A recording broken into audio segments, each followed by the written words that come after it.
Edwin Voss set his glass down on the dinner table with the kind of slow, deliberate care that men use when they want a room to go quiet.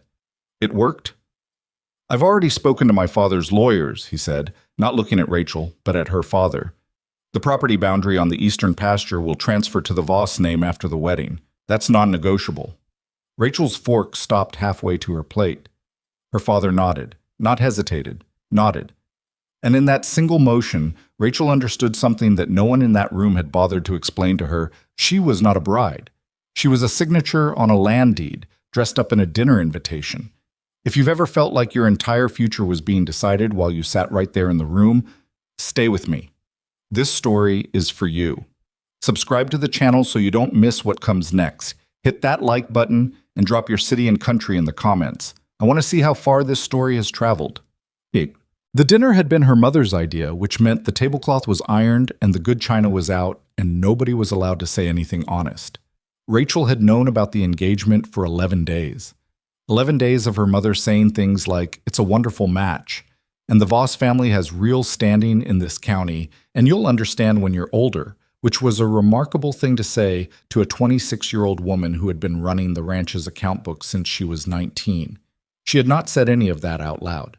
She had learned over the years that saying things out loud in the Colton house had a way of making them worse. So she sat at the long table with the iron tablecloth and the good china, and she watched Edwin Voss cut his roast beef into precise, even squares, and she tried to locate something inside herself that felt like acceptance. She couldn't find it. Edwin was 31, with the kind of face that photographed well and the kind of voice that filled a room without ever saying anything you could argue with directly.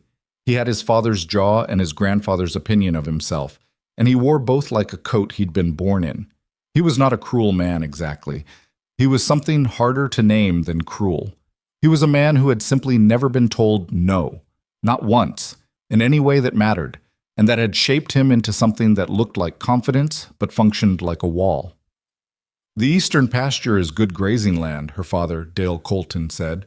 He said it the way men say things when they've already decided and just want to hear the words out loud. "Your father's been eyeing it for years." "He has," Edwin agreed. He finally looked at Rachel then, a brief glance, the kind you'd give a piece of furniture you were confirming fit the room. "It makes the whole arrangement sensible. Our families have operated adjacent to each other for 2 generations. Combining resources is the logical next step." Combining resources. Rachel set her fork down carefully so it didn't clatter. "Rachel." Her mother's voice had that particular brightness that meant, "Please don't." "I didn't say anything," Rachel said. "You had a look. I'm not allowed to have a look at my own dinner table?" "Rachel." Her father's voice now, quieter, more weight behind it. She picked her fork back up. Edwin didn't seem to notice any of it. He was talking to her father again about water rights and the coming drought projections, and whether the Colton herd was better suited to the northern range in a dry year. He spoke about the ranch with the confidence of a man who intended to own it, which, Rachel was only now fully understanding, was exactly what was happening. She made it through the rest of the meal by counting things. The roses in the centerpiece, the tines on her fork, the number of times Edwin said the word practical. 7. The word practical appeared 7 times before dessert. After dinner, when her mother had taken Edwin into the parlor to show him some photographs she'd been waiting to present, Rachel walked out the back door. Not fast. She didn't want anyone to come after her. She walked the way she always walked when she needed to not be inside. Steady, purposeful, like she was going somewhere specific, so that anyone watching would assume she was. The yard was quiet. The light had gone thin and gold, the kind of late evening light that made everything look like a painting right before it became full dark. She crossed the yard and kept going, past the garden, past the pump, out toward the fence line where the home pasture started. She stopped at the far corner post, the one with the split rail that her father kept meaning to fix. She put both hands on it and leaned her weight forward and breathed, combining resources.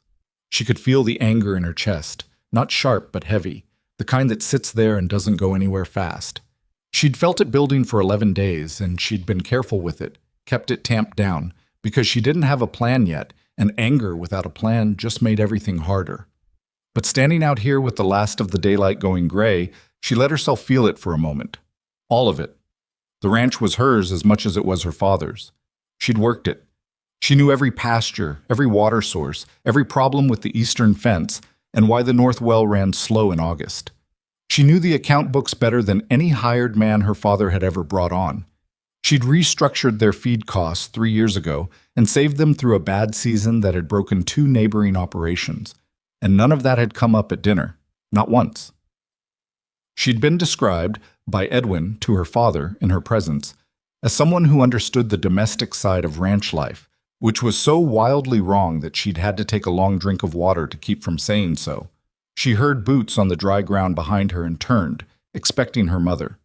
It was neither her mother nor anyone from the house. It was a man she didn't recognize, coming along the fence line from the direction of the equipment barn. A post-hole digger over one shoulder and a coil of wire over the other. He was maybe 30, lean in the way that came from actual work rather than any intention, with dust on his shirt and the kind of unhurried walk that suggested he wasn't going to start moving faster just because someone was watching. He saw her and stopped. "Evening." He didn't say it like a question or like an apology, just evening. "Evening," she said, and then, because she didn't know him, "Who are you?" "Sam Reeve. Your father hired me on last week, cattle and fence work." He shifted the coil of wire on his shoulder. "Didn't mean to interrupt." "You're not interrupting anything." She turned back to the fence. "I'm just standing here." He didn't leave, but he didn't push forward either. He set the post-hole digger against the fence a few feet down and began examining the split rail, the same one she'd been leaning on. "This one's been like that a while," he said. It wasn't a question. "Since spring, my father keeps meaning to get to it." Sam crouched and looked at the brake. "I can do it tomorrow morning before the heat. Got a spare rail in the equipment barn." "You can ask him. It's his ranch." "I will." He stood back up. He wasn't looking at her with the particular attention people had been directing at her all evening, the appraising, calculating attention of someone trying to figure out what she was worth in a transaction. He was just looking at the fence. It was strange how much that felt like relief. "There's a dinner going on," she said, for no reason she could have explained. "I know. Saw the extra horses at the hitching post." He paused. "Voss family from the look of the rig." "Edwin Voss," she said. She didn't keep anything out of her voice when she said it. She was too tired to. Sam glanced at her then, brief. He went back to looking at the fence post. "Congratulations," he said, but his voice was flat when he said it, not warm, and she looked at him because of it. "That's a strange way to say congratulations," she said. He was quiet a moment, then, "I don't think it's my place to congratulate you on something you didn't choose." The words landed on her like a thrown stone, not cruel, just exact, exactly exact. She stared at him. He seemed to realize he'd said too much. "Apologies, that was out of line." "No," she said before she could stop herself. "It wasn't." He picked up the post-hole digger and the wire. "I'll get that rail fixed tomorrow," he said, and moved off down the fence line. Rachel watched him go and stood there for a long time after, in the gray evening light, with the anger still in her chest, but something else in it now, too. Something she didn't have a name for yet, something that felt uncomfortably like the first breath after being underwater. She went back inside when the dark came full. Her mother was in the parlor. Edwin was there with his hands in his lap and his posture perfect and his conversation steady. Her father poured a second glass of whiskey for Edwin's benefit, and the room had the particular warm light of people who had decided things were going well. No one asked where she'd been. She sat down and she smiled and she said the things the evening required, and underneath all of it, the sentence moved through her like water finding its level. "I don't think it's my place to congratulate you on something you didn't choose." She hadn't slept more than a few hours in 11 days. That night, she slept. The next morning, she was out early, the way she always was, because whatever else was happening in the house, the cattle didn't care and the accounts didn't file themselves.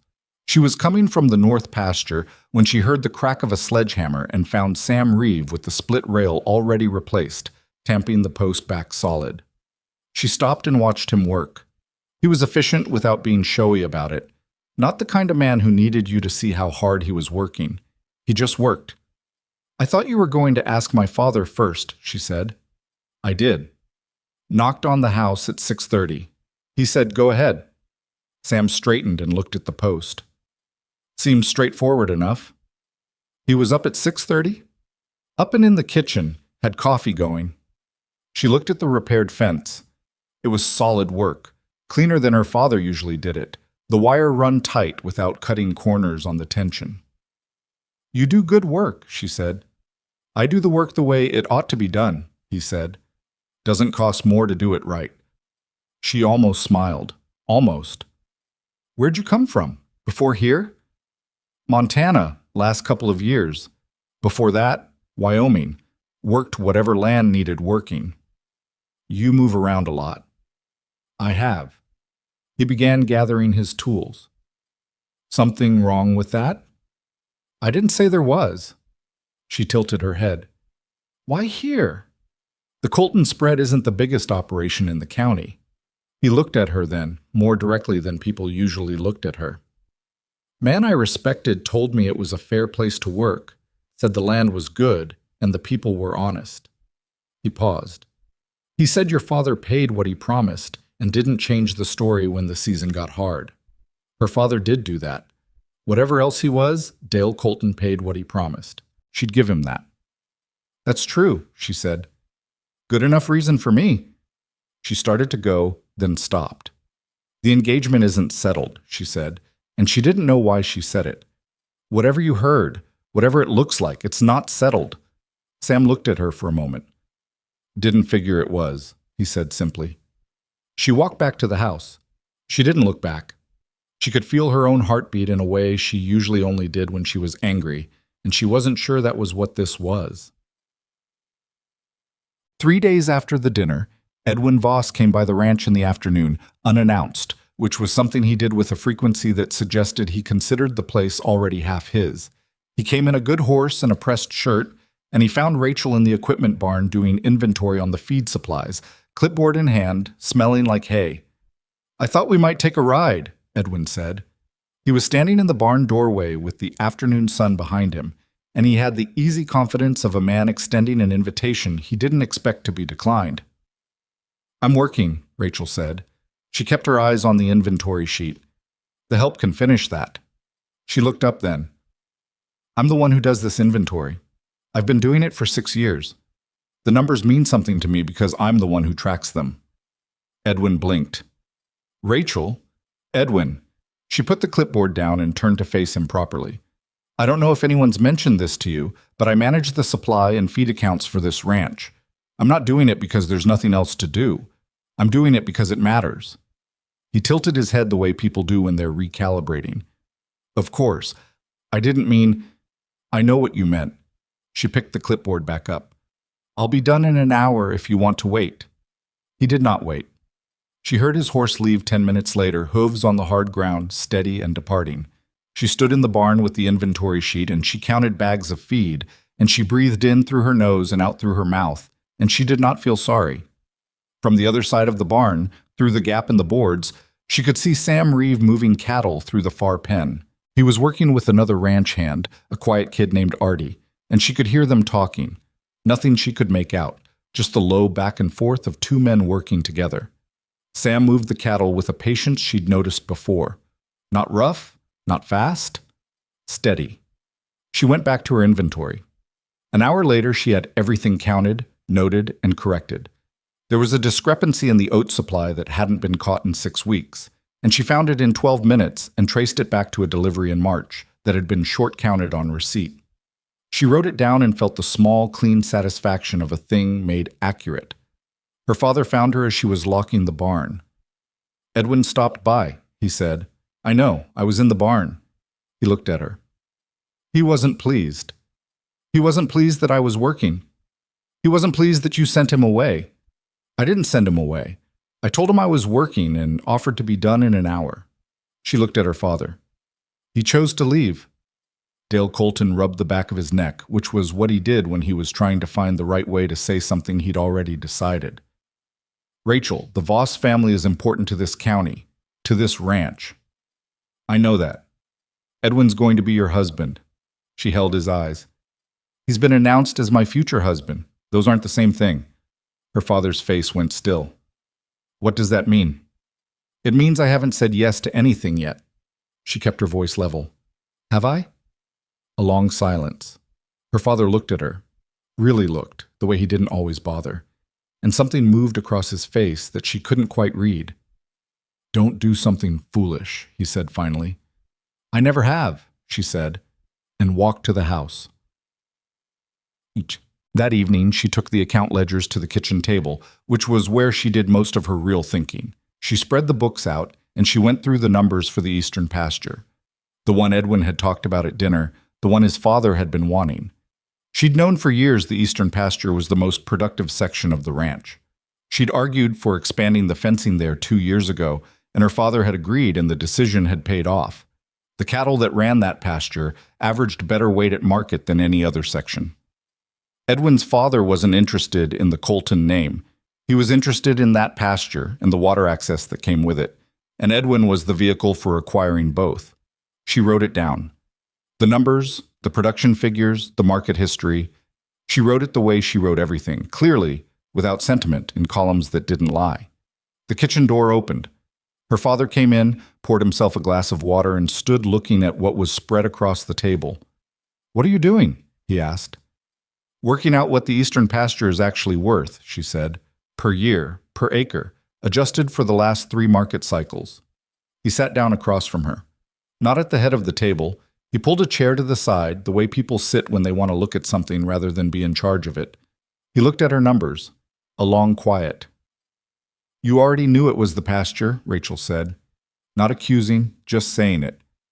I knew the Voss family's interest didn't start with Edwin, her father said. He sounded for the first time in days like himself.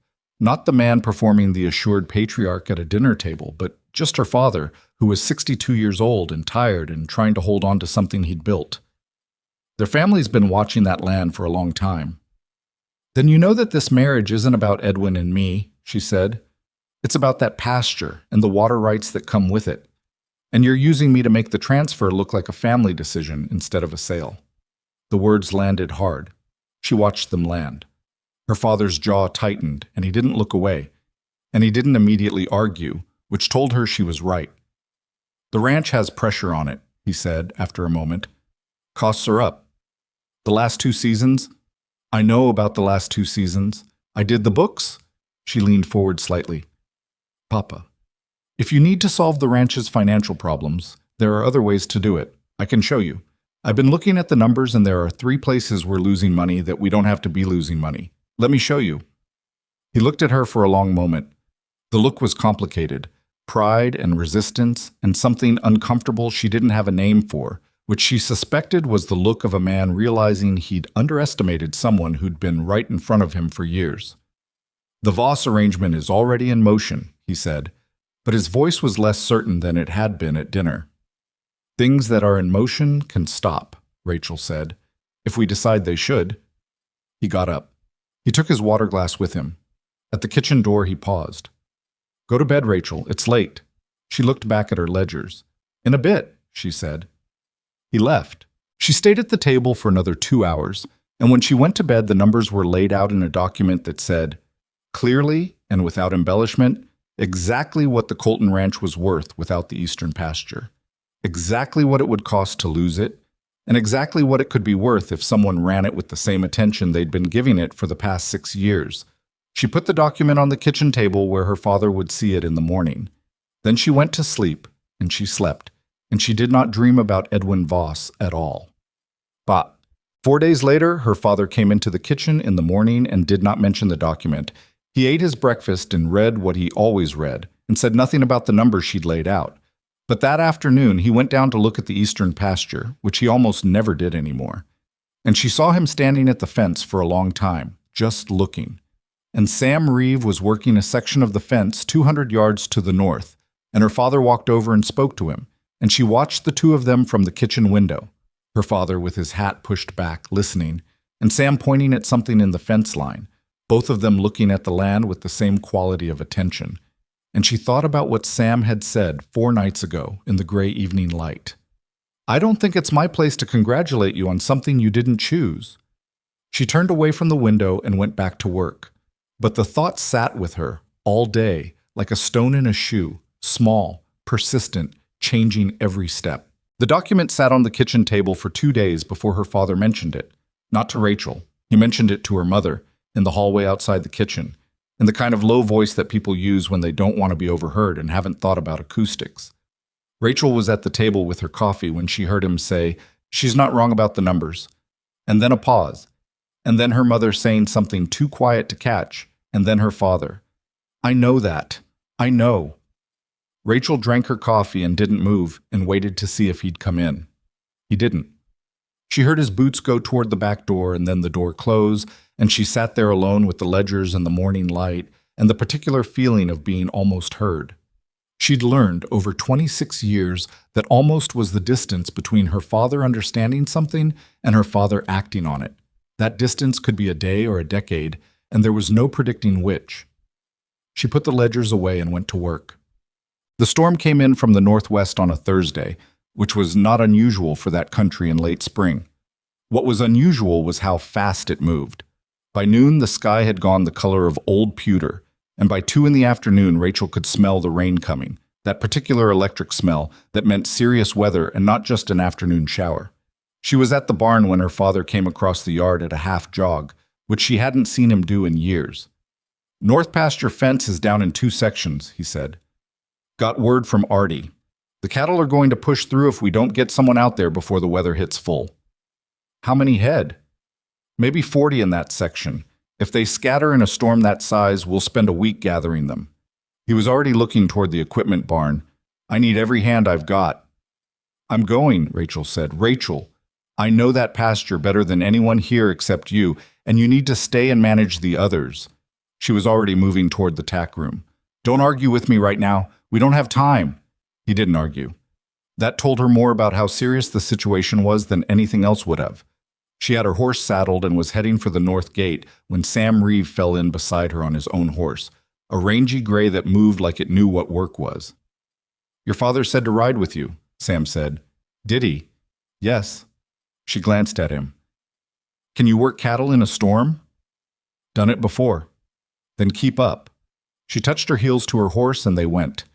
The ride to the north pasture was 20 minutes under good conditions.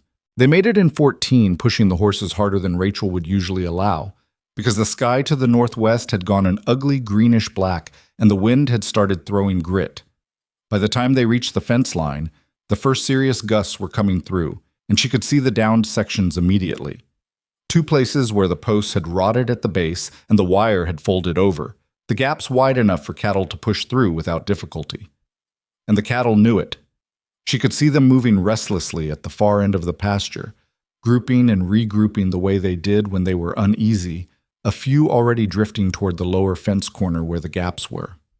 "I'll take the near gap," she said. "You take the far one. We need to hold them back long enough to get temporary wire up." "That wire's not going to hold in this wind," Sam said. He wasn't arguing. He was looking at the situation the same way she was, practically working through it. "We need to push them to the south end and hold them against the ridge before the worst hits. Fence can wait until after." She looked at the sky, looked at the cattle, looked at the gaps. He was right. "South end," she said. "Go."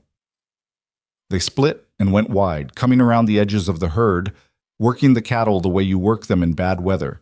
Not fast, not aggressive, steady pressure from the outside in, pushing them toward the ridge where the terrain itself would hold them.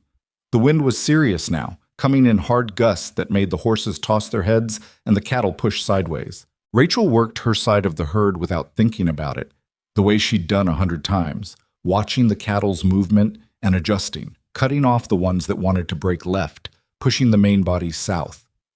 The rain started before they had them fully positioned, not a gentle start, but a solid wall of it, cold and horizontal in the wind, and she was soaked through in about 30 seconds, and it didn't matter. What mattered was the herd. She could see Sam on the far side, a dark shape in the rain, working the same reed she was.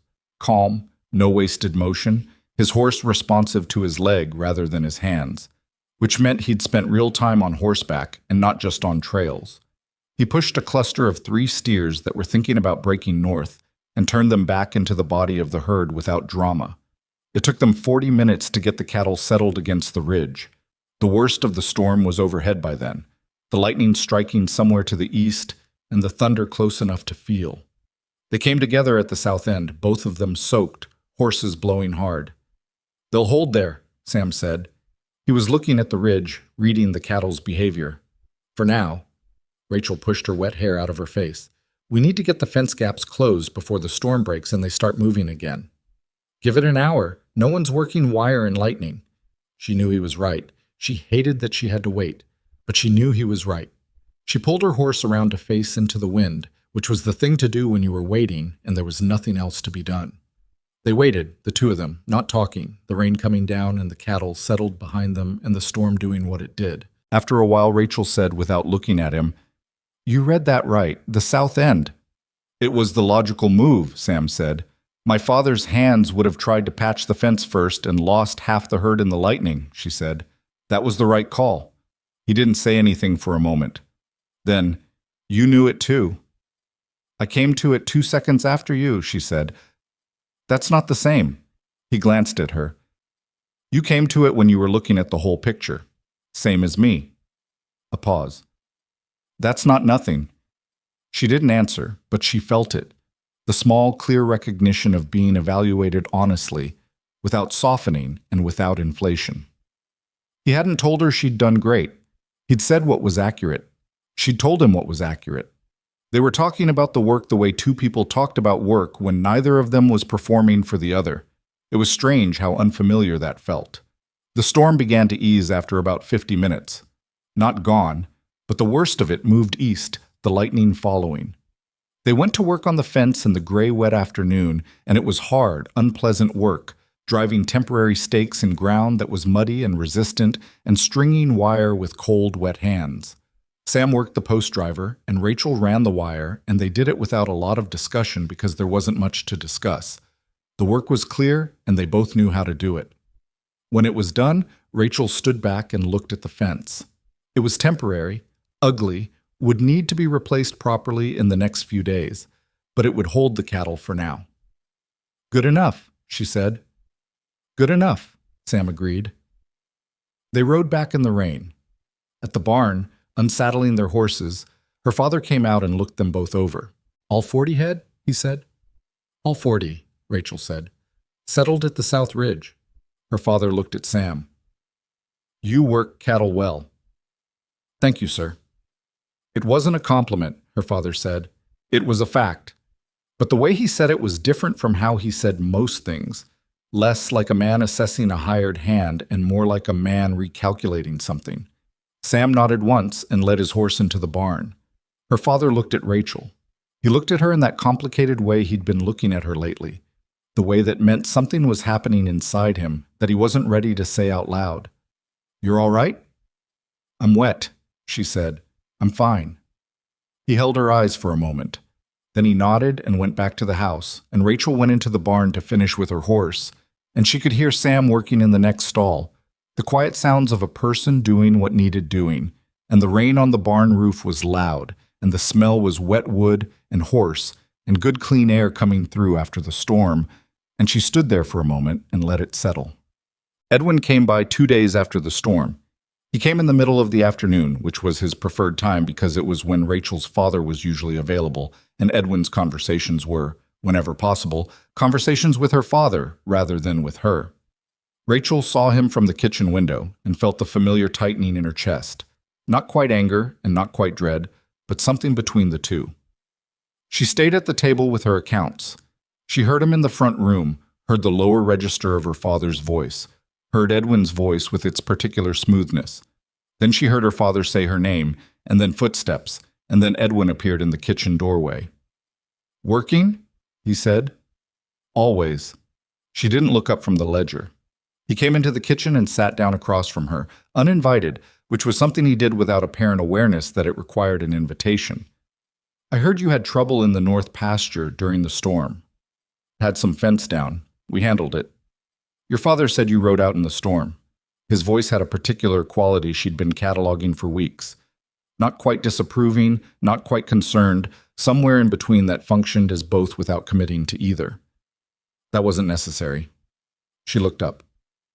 40 head of cattle and 2 sections of fence down. What would you have had me do? Send one of the hands. I did. I went with him. She looked back at her ledger. The cattle are fine. The fence is repaired. Everything's accounted for. A pause. Rachel, when we're married, I'd prefer you not put yourself in those situations. The pen in her hand stopped moving. She set it down carefully with the deliberate care that meant she was managing something. When we're married, she said, you'll find that the ranch requires whatever it requires, and I'm the person who manages the accounts and coordinates the work. That's not going to change. Edwin folded his hands on the table. He had very clean hands for a man who was supposed to be interested in ranching. My father's operation is considerably larger than this one, he said. When we combine the properties, there will be professional management in place. You won't need to concern yourself with Edwin. She said his name the way you say a word to make it stop going somewhere. This ranch has been profitable, continuously, for 11 years. For the last 6 of those years, I've managed the accounts and the operations calendar. When I restructured our feed purchasing 3 years ago, we saved 14% in a single season. The reason this ranch is worth anything to your family is because of the work I've been doing, which you keep trying to tell me I won't need to do anymore. She held his eyes. Does that make sense to you? The logic of it? Edwin looked at her for a long moment. He was recalibrating again. She could see it, the slight adjustment, the processing of information that didn't fit the model he'd been working from. You're quite passionate about the operational side, he said. Passionate. Like it was a quirk. Like it was the kind of thing you indulged in a woman before the real life started. I'm competent at it, she said. There's a difference.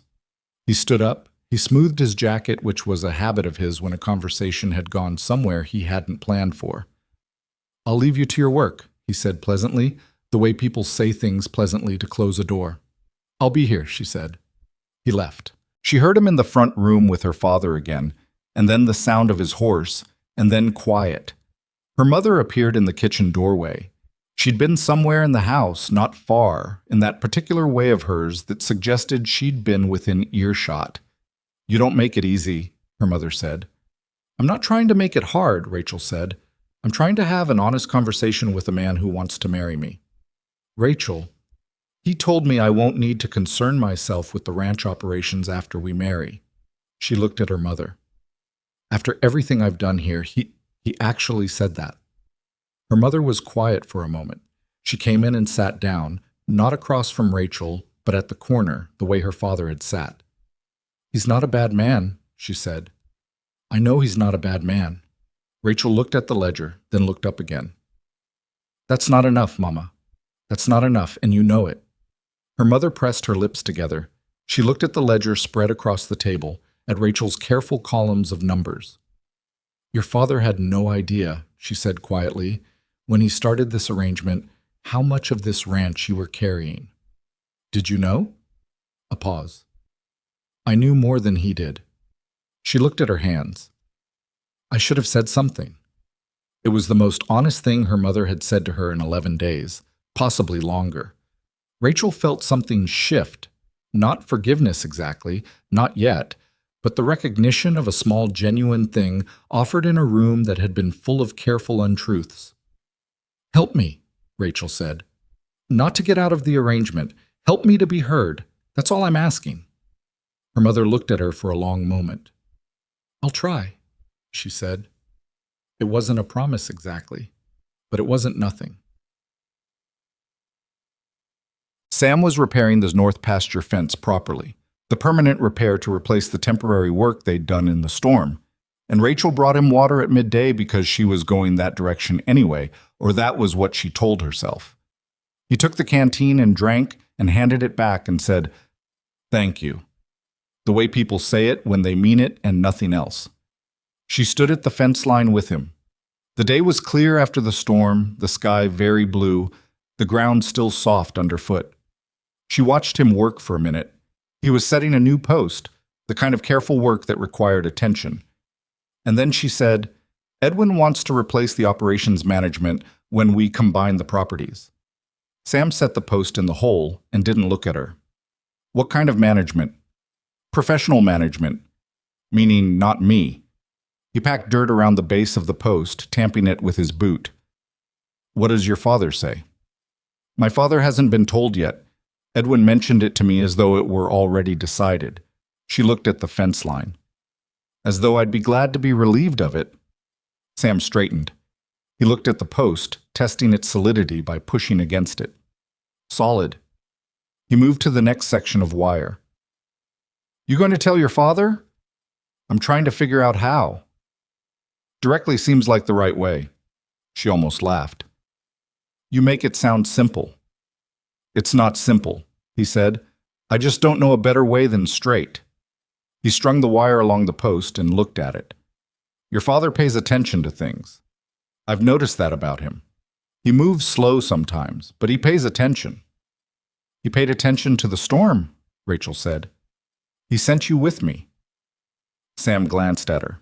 He sent me because he needed someone who could work cattle in bad weather. He could have sent Artie. Artie's been here longer. She looked at him. He sent you because he'd been watching you. He'd made a judgment. Sam was quiet a moment. And he was right, she said simply. Sam looked at the wire in his hands. He kept working. You should tell your father what Voss said about the management. He paused. He won't like it. Not because of you, because of the ranch. He's proud of what this place is. I know. Use that. She looked at him. He wasn't looking back at her. He was focused on the fence, on the wire, on the work. But the words were there, straightforward and exact, and they landed the way his words had a habit of landing, without performance, without agenda, just accurate. Thank you, she said. For what? For talking to me like I can handle information. He looked up then, and for a moment the expression on his face was something she couldn't quite name. Not surprise exactly, but something close to it, something that suggested he hadn't expected to be thanked for that particular thing. That's a low bar, he said. You'd be surprised, she said, and walked back toward the house. She told her father that evening. She did it the way Sam had suggested, directly, without softening it or framing it carefully, just the words. Edwin Voss intended to install professional ranch management after the marriage, which meant replacing Rachel's role in the operation. Her father's face went through several things in quick succession. She watched them move through him. Confusion first, then a kind of slow-building clarity that had some anger in it, then something more complicated that she thought might be something like embarrassed realization. He said that to you? Her father said. It was not quite a question. This afternoon, in the kitchen. She kept her voice even. He said I wouldn't need to concern myself with the operations. Her father was quiet for a long time. He looked at the far wall in the way he looked at things when he was working through them. What he's talking about, he said slowly, is bringing in his own people. Yes. To run this ranch. Yes. Another silence. He thinks, her father said, and stopped. He rubbed the back of his neck. He thinks I'm selling the operation, not merging it. Rachel let him sit with that. She'd thought the same thing and hadn't been sure if her father had gotten there, and she'd been waiting to see if he would reach it himself. He did. She watched him reach it, and it was not a comfortable arrival. I built this ranch, her father said. It wasn't something he said often. He wasn't a boastful man, but the way he said it now wasn't boastful. It was the sound of a man measuring something he'd thought was safe and finding the ground shifted under it. I know you did, Rachel said, and I've been helping to hold it up. He looked at her then, the long, complicated look.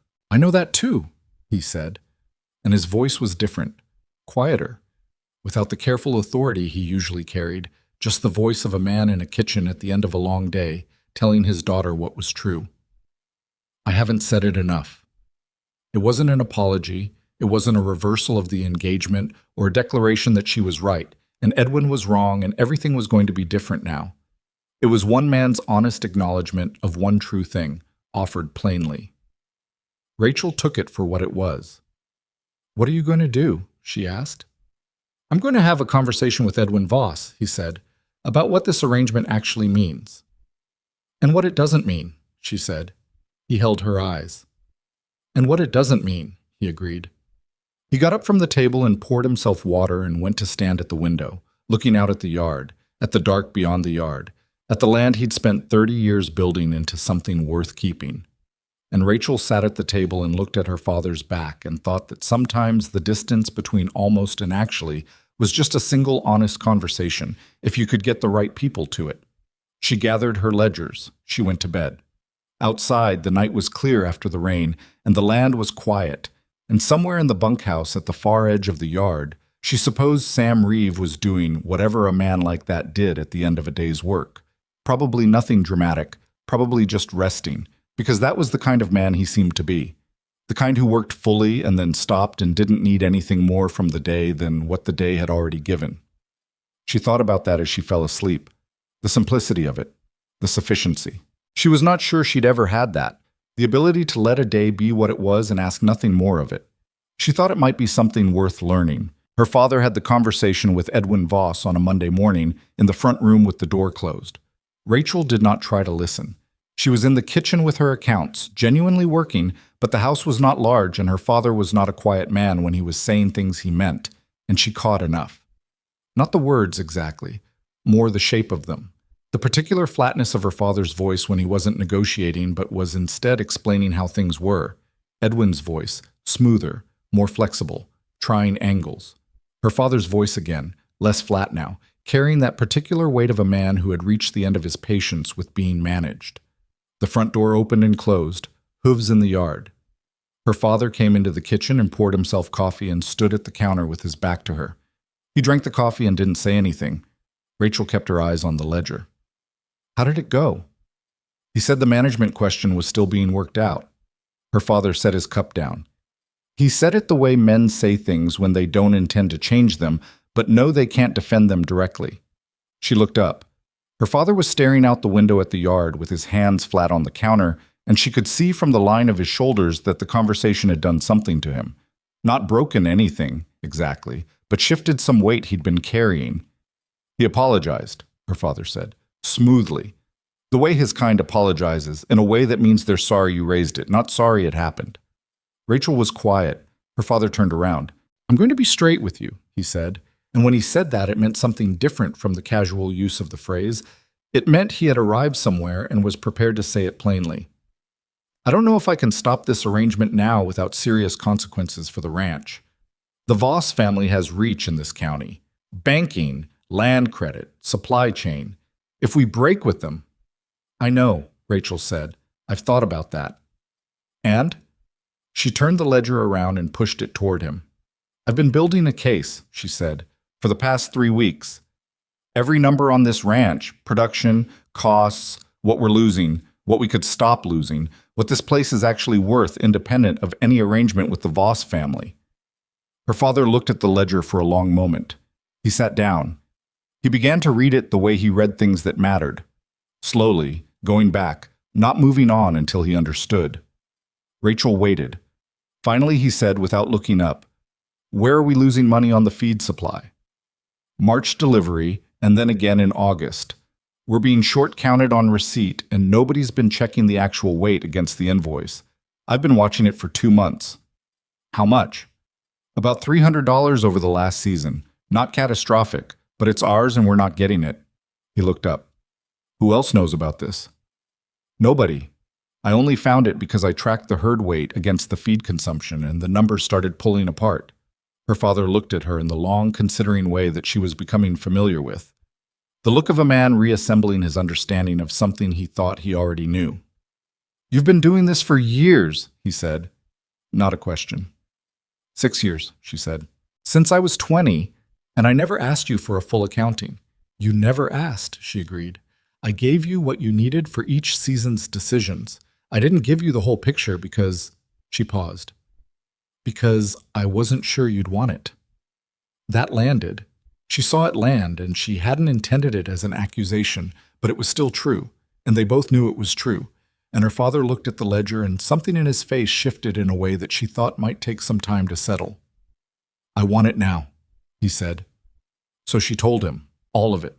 The feed discrepancy, the water system inefficiency in the south section that was costing them dry season grazing, the 3 alternative buyers she'd identified who paid better weights than the outfit they'd been selling to for 12 years out of habit rather than comparison. She laid it out in the same clear columns she always used and walked him through it piece by piece, and he listened without interrupting, which was not something her father did easily. When she finished, he was quiet for almost a full minute. Then he said, "You've been running this ranch." "I've been helping run it." "Rachel." She looked at him. "Yes, mostly. For the last 3 years, mostly." He put his hand on the ledger. Not aggressively, just set it there, like he was steadying something. "I want to think about what that means," he said, "for the arrangement, for everything." It was not a resolution, it was not a declaration, but it was her father actually looking at the thing in front of him instead of the thing he'd decided was in front of him, and that was further than she'd expected to get in a single morning. "Take the time you need," she said, "but don't take too long. The engagement party is in 3 weeks. He looked at her. "I know when the party is." "Then you know we don't have forever." He nodded, once, and took his coffee and the ledger and went to his office, which was where he went when he was working through something he wasn't ready to share. Rachel sat alone in the kitchen for a few minutes. Then she went back to work. Her father called Sam Reeve into the barn that afternoon. Rachel found out from Artie, who mentioned it without apparent awareness that it was information she'd want, just said it casually while she was checking the tack room inventory. Mr. Colton had a long talk with Reeve out in the equipment barn this afternoon, hour or so, and then moved on to talk about something else entirely. She sat with that information all evening. It could have been ranch business. It probably was ranch business. Her father was recalibrating everything right now, looking at the operation with fresh eyes, and Sam was a significant part of the daily work. It didn't have to mean anything more than that. But she didn't sleep easily, and she was up early the next morning, and when she went to the barn at first light, Sam was already there, working by lantern, mending a piece of harness with the steady attention he brought to everything. She leaned in the doorway. "My father talked to you yesterday?" He looked up. He didn't seem surprised to be asked. "Yes." "What about?" He was quiet a beat. "He offered me a better position, more money, head of cattle operations, with a recommendation to another spread if I wanted it, over near Larimer County." He looked at the harness in his hands. "Bigger operation than this one." The air in the barn felt different suddenly. Rachel held the door frame. "What did you say?" "I said no." She waited for more. He kept working the harness. "Sam, it was a fair offer," he said. "I'm not saying it wasn't. Your father wasn't being dishonest about it. The position exists and the money was real." He set the harness piece down and looked at her directly. "But I know what the offer was for. And I'm not going to be bought into leaving." She felt something in her chest, tight and complicated. "You knew what it was for." "Wasn't hard to figure." He picked up the harness again. "Your father's a smart man. He's worried about the arrangement. He saw something he didn't expect to see, and now he's trying to manage it without having to look at it directly." He glanced up at her. "Men do that." "What did he say when you turned it down?" "He didn't say much. He looked at me for a while. Then he said, 'I see.' That was about it." Rachel let out a breath that she'd been holding. "He'll be angry." "Maybe, or he'll respect it." Sam looked at the harness. Men who are worth anything usually respect a no, even when it inconveniences them. Takes them a minute, but they get there. She studied him. "You're not afraid of losing the job." "I've had jobs before. I'll have them again." He set the harness down and looked at her fully, the kind of look that didn't avoid anything. "I didn't come to this ranch because I had nowhere else to go, Rachel. I came because it seemed like a place where honest work counted for something. I still think that." A pause. "I'm not willing to leave because your father's uncomfortable about something he helped create." The words sat between them in the early morning barn, and Rachel heard all of them. Not just the surface of them, but what was underneath. The thing he was not saying directly because he'd told her already that he wouldn't be another man deciding things for her. "He's trying to remove a complication," she said. "Yes." "But you're not leaving." "No." She looked at him for a moment, This quiet man with the direct eyes and the steady hands and the habit of saying exactly as much as was true and not a word more. Why? She asked, and she knew what she was asking, and she thought he knew it too. He was quiet for a beat, not hesitating, thinking. Because whatever happens with the arrangement, whatever you decide about your future, I don't want it decided by my absence. He held her eyes. I don't want to be the thing that's removed so the path looks clearer. That's not fair to you. She felt the words go through her, not like a blow, like something opening. That's not the only reason, she said. No, he said. It's not. He picked up the harness and went back to work, and Rachel stood in the doorway for a moment longer. Then she went to do her own work, and the morning was very quiet and very clear, and she felt more awake than she'd felt in weeks. Her father did not mention the conversation with Sam. He went about the next 2 days with the deliberate normalcy of a man pretending a thing hadn't happened while he figured out what to do with it. And Rachel watched him do it and gave him the space because she'd learned over 26 years which pressures worked on her father and which ones just made him dig in. On the third day, he came to find her in the east section where she was checking the water line that fed the east pasture trough, a problem she'd identified 2 months ago and finally gotten to the top of her repair list. He found her knee-deep in mud, which was not how she'd have chosen to have whatever conversation this was. He stood at the edge of the muddy section and looked at her with the expression of a man who had prepared something and was now adjusting for circumstances. You knew I offered Sam a position, he said. He told me. She kept working the pipe joint. It was loose where the coupling had corroded, which was the whole problem.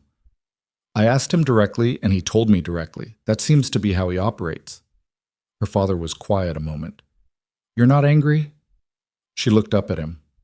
I'm not sure what I am. She looked back at the pipe. Were you trying to protect me or protect the arrangement? A pause. Both, I suppose. At least you're honest about it. She worked the coupling loose, finally. The problem was exactly what she'd thought it was. Corroded fitting, easy fix once you got to it. Papa, I'm 26 years old.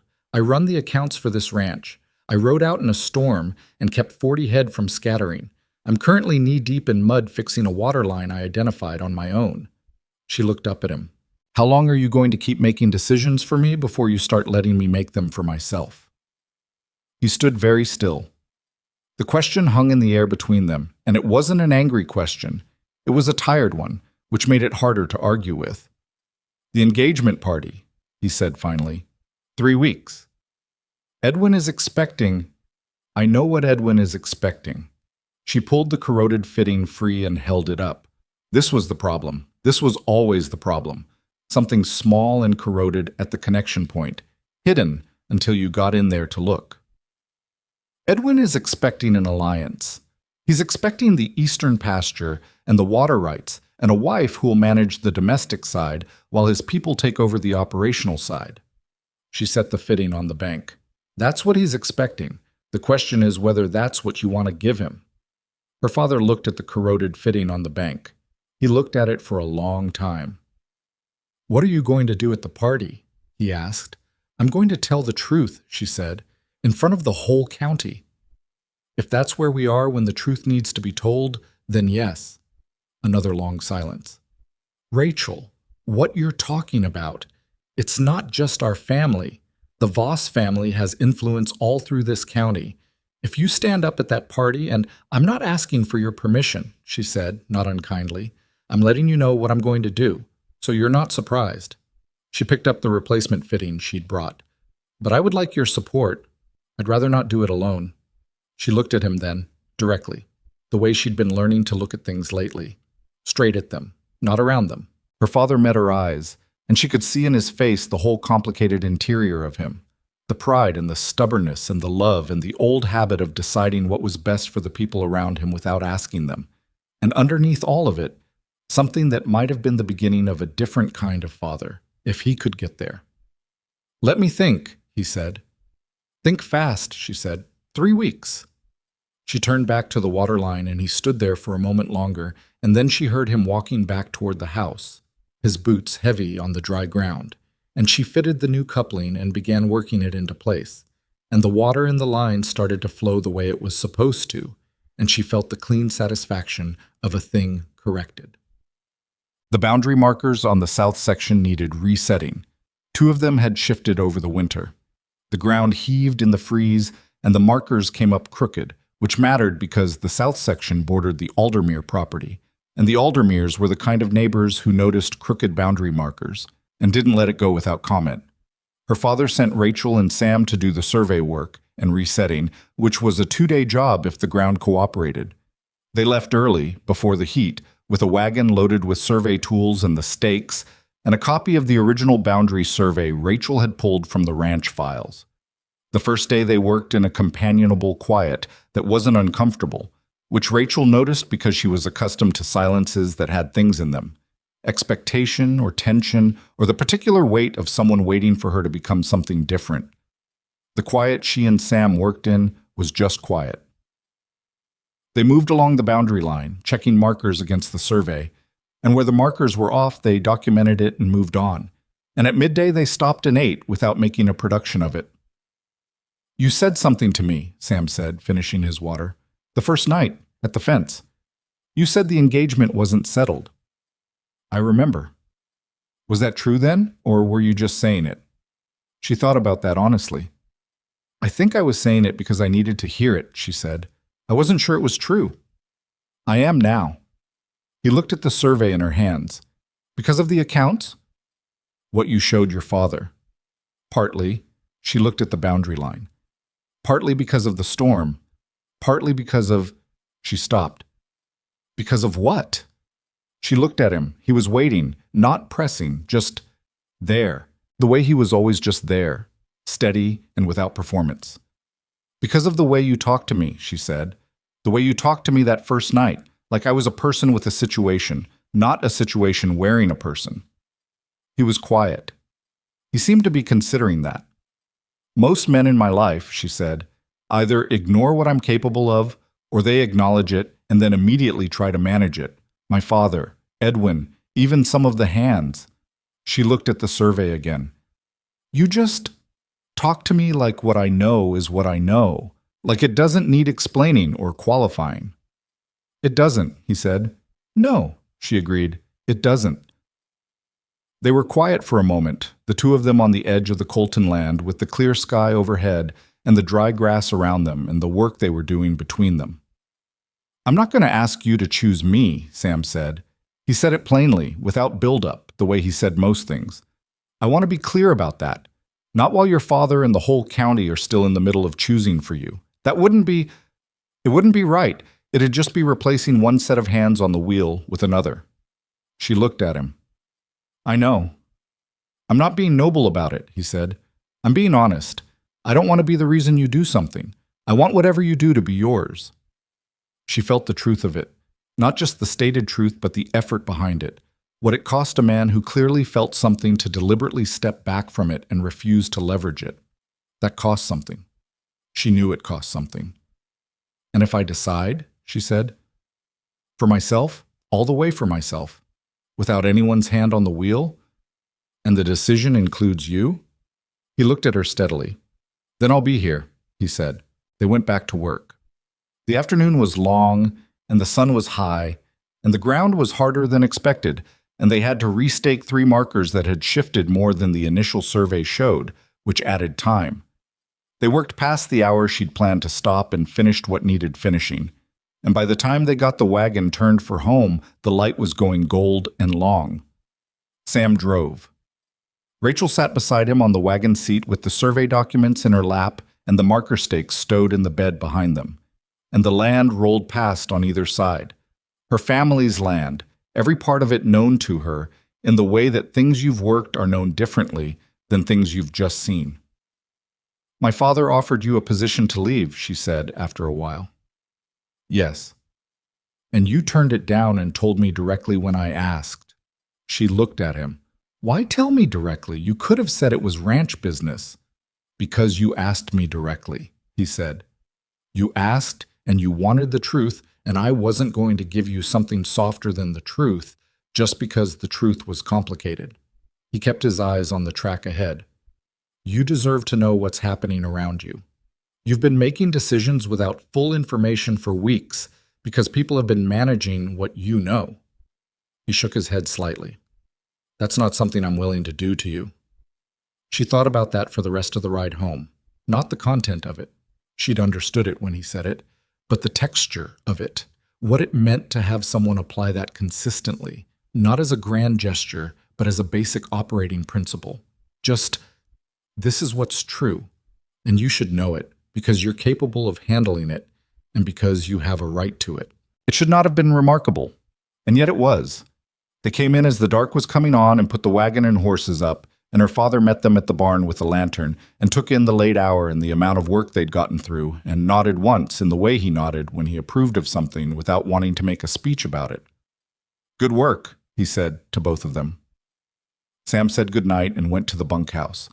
Her father walked with Rachel to the house, and at the back door he paused. Sam Reeve turned down that offer, her father said, without any drama. Just no, and a reason, and that was the end of it. I know, Rachel said. Her father looked toward the bunkhouse. That's the second time I've offered him something, and he's refused what would be easy in favor of what he thinks is right. He was quiet a moment. It's a particular kind of character. It is, Rachel said. He looked at her. I'm going to talk to Edwin, he said, before the party. I'm going to make clear what this ranch is and what it's going to remain and who runs what. He paused. I should have done it before. Rachel looked at her father, at the tired, honest face of him in the lantern light. This man who had made a mess of something out of a combination of financial pressure and old habit and genuine love for her that had expressed itself badly.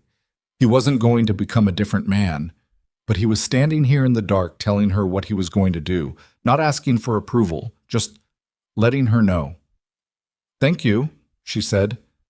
Don't thank me yet, he said. Could go badly. I know, she said. Thank you anyway. She went inside. The house was quiet. Her mother already gone to bed, the kitchen clean and dark. She lit a lamp and sat at the table and did not open any ledgers. She just sat there for a moment with her hands on the table and the lamp making its small circle of light and the night outside the windows. 3 weeks until the party. 3 weeks in which her father would have a conversation that might change things or might not. 3 weeks in which Edwin Voss would continue planning a future that looked nothing like the life she intended to live. 3 weeks of working this land she knew and cared about, alongside a man who talked to her like the truth was something she could handle. She sat there for a while and then she went to bed, and for the first time in a long time she did not fall asleep planning. She just let the day go, the way she was learning to, the way some people made look easy, and she was only beginning to understand the practice of. The land outside was dark and quiet and entirely itself, and tomorrow it would still be there, and the work would still be there, and so would she. Her father had the conversation with Edwin Voss on a Wednesday at the Voss family's bank office in town, which was Edwin's territory, and her father had chosen it deliberately. A man who comes to you on your ground is a man who's being respectful, but a man who says hard things on your ground is a man who isn't afraid of you. Rachel knew he'd gone. He hadn't told her he was going, but she'd seen him dress in the good shirt he kept for town business and take the single horse rather than the wagon, which meant he was going somewhere he needed to arrive looking like himself. She didn't ask. She let him go. She spent the morning in the east pasture checking the waterline repair she'd done the week before. It was holding. The trough was full and the coupling was solid and the cattle were drinking without problem, which was the whole point, and she stood there in the morning heat and let the small satisfaction of it settle. Sam was working the fence along the south section, the permanent repair following up on their survey work. She could see him from the east pasture, a small figure moving along the line, methodical. She'd been watching him work for weeks now, and she'd noticed things. The way he planned ahead, setting materials at intervals before he started so he wasn't going back and forth. The way he checked his work before moving on rather than after. The way he talked to Artie when they worked together. Not condescending, not performing authority, just working alongside and letting the other man do his job. She hadn't meant to notice all of that. It had happened the way most true things happened. Gradually, without announcement, until it was simply part of what she knew. She went back to the barn and did the midday feed check and was updating the supply records when she heard hoofbeats in the yard. Her father's horse. She did not go out immediately.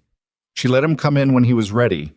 He came into the barn rather than the house, which meant he didn't want her mother in the conversation yet. He unsaddled his horse with the focused quiet of a man working through something, and Rachel waited until he'd hung the tack before she said anything. "How did it go?"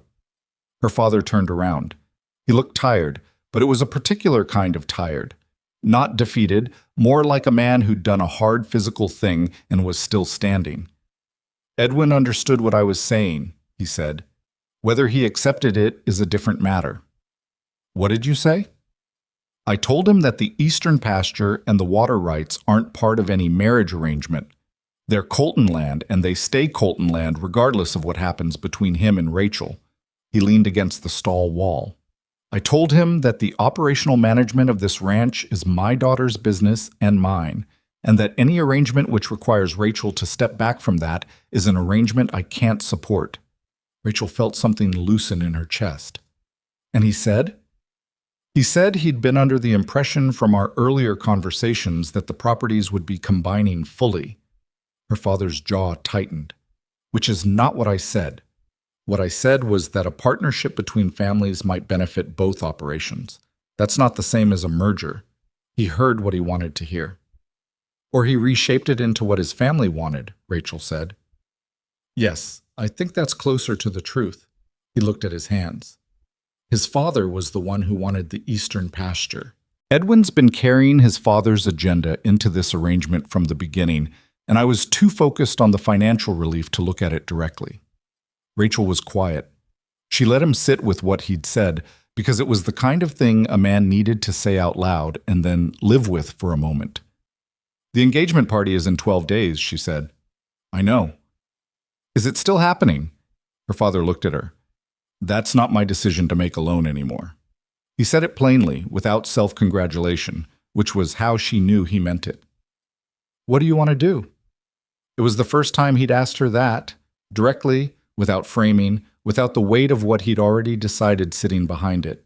Just, "What do you want to do?" "I want to go to the party," she said.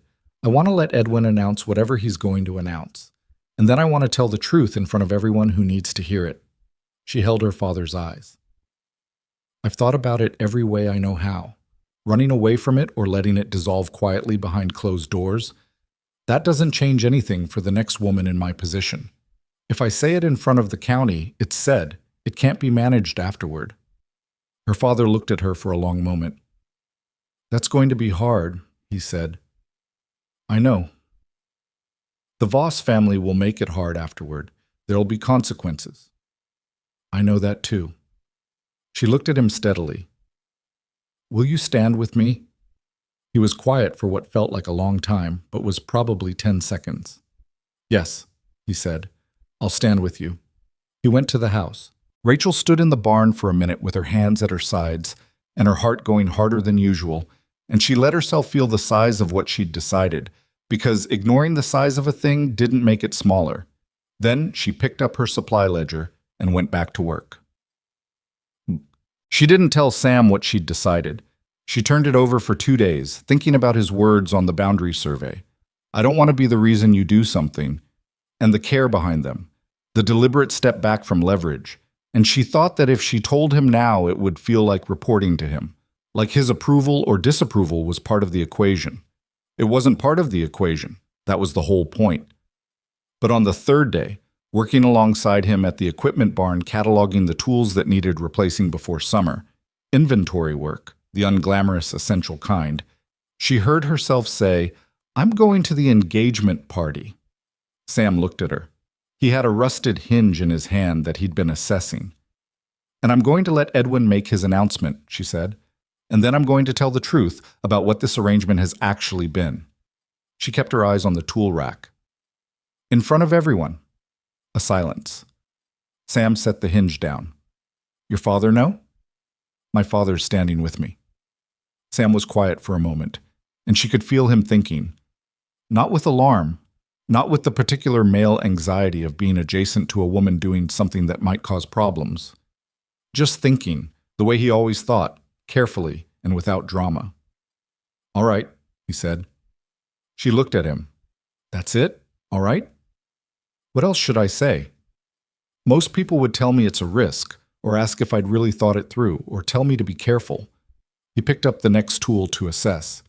You've thought it through, he said. Anyone who talks to you for 10 minutes knows you think things through.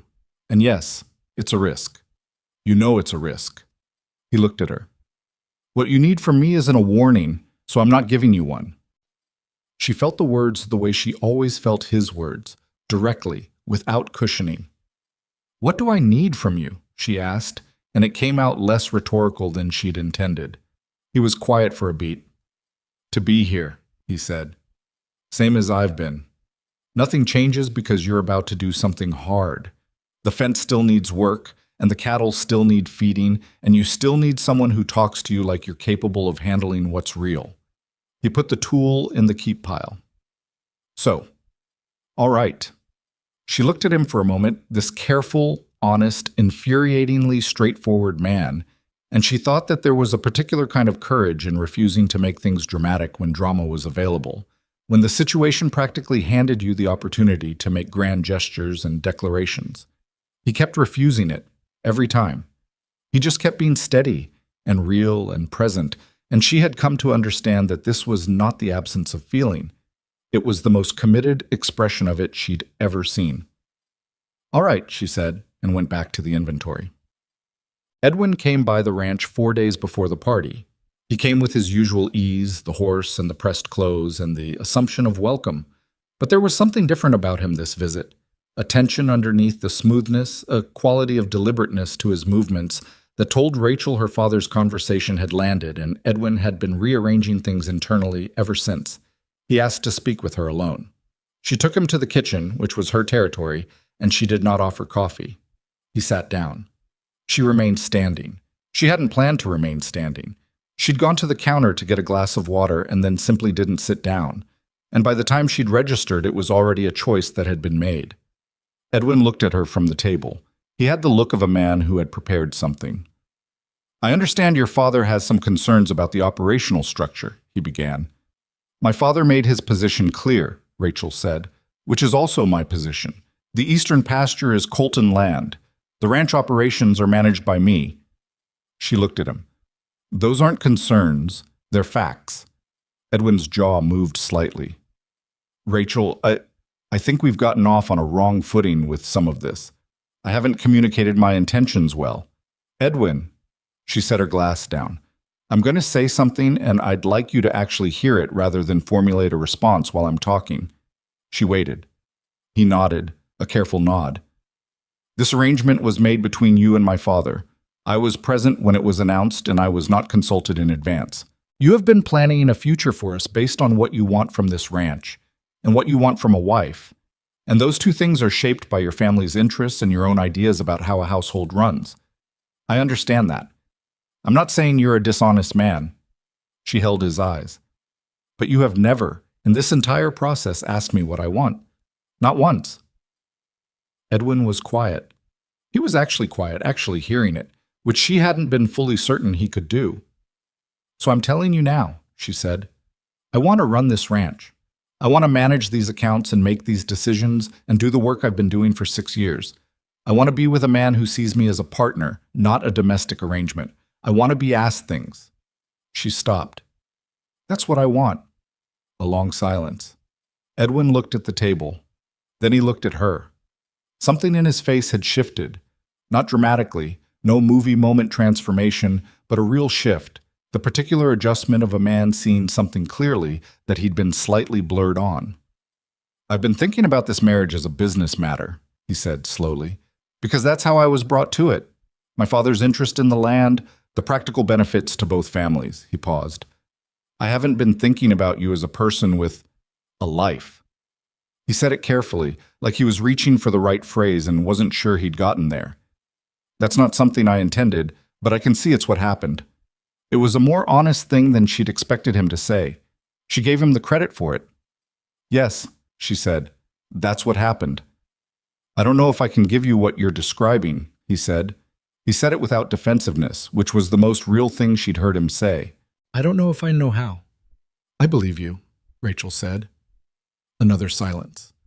The party, Edwin said. I'll be there. He looked at her, and in his face she saw the calculation. Not malicious, just real. The calculation of a man working out what her presence at the party meant, what she was going to do, whether he should try to prevent it, or prepare for it, or something else. She watched him reach the end of that calculation and land somewhere she hadn't expected. "I'll speak with my father before the party," he said. "About the land. About what the arrangement actually is." He paused. "I should have done that from the beginning instead of letting him set the terms and me carry them." She looked at him steadily. "Will he listen?" A short, wry thing crossed Edwin's face, the first genuinely unguarded expression she'd seen on him. "No," he said, "but I'll say it anyway." He left. Rachel stood in the kitchen for a moment with her hands on the counter, looking at the empty table, and she thought that people were rarely as simple as the roles they'd been put in, and that Edwin Voss was not exactly the man she'd been resisting. He was a man who'd been carrying his father's ambitions so long he'd mistaken them for his own, and the recognition of that didn't change what she was going to do, but it made her feel something less like anger and more like the complicated sadness you feel for someone who almost figured something out too late. The engagement party was at the Aldermere Community Hall, which was the largest building available for county gatherings. A long, low structure with timber walls and oil lamps hung at intervals, and a floor that had been danced on for 30 years.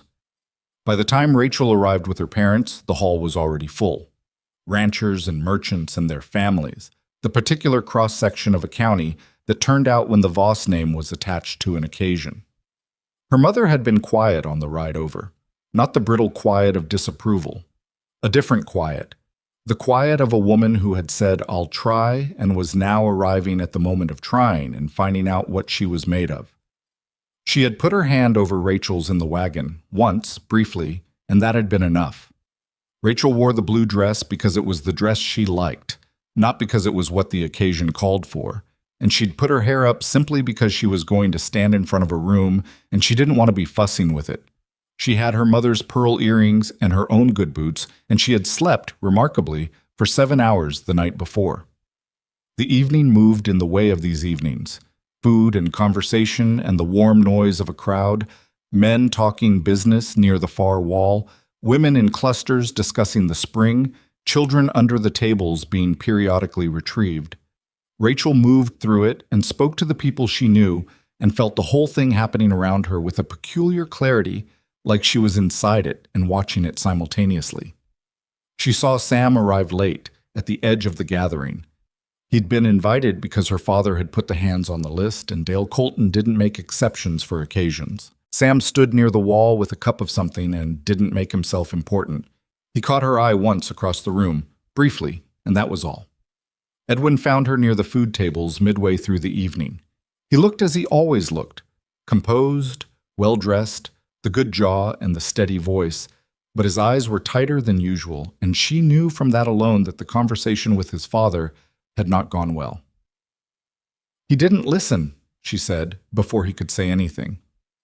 "He listened," Edwin said. "He just disagreed." He looked at his cup. "He thinks your father's position is a negotiating stance and that after the announcement tonight everything will settle." A pause. "He thinks you'll settle." "He doesn't know me," Rachel said. "No," Edwin said. "He doesn't." He looked at her. "I'm not going to ask you not to do whatever you're planning to do," he said. "I think you've earned the right." He paused, and something in his face was tired and genuine. "I'm sorry for my part in it. That's real." She looked at him. "I believe that too," she said. He nodded and moved away into the crowd, and she stood there with her plate and thought that the night had already been stranger than she'd expected, and the strange part hadn't even happened yet. It happened 40 minutes later when Edwin's father, Gerald Voss, called the room to order. Gerald Voss was 65, a big man with white hair and the voice of someone accustomed to being the loudest person in any room, and he moved to the front of the hall with the ease of a man who considered public occasions his natural element. The crowd settled. Rachel felt her mother's hand find her elbow. Light, present.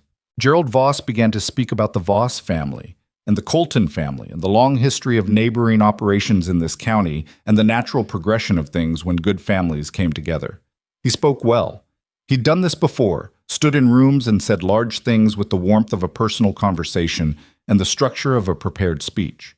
He talked about the Eastern Pasture's fine grazing land. He talked about water rights. He talked about combining strengths.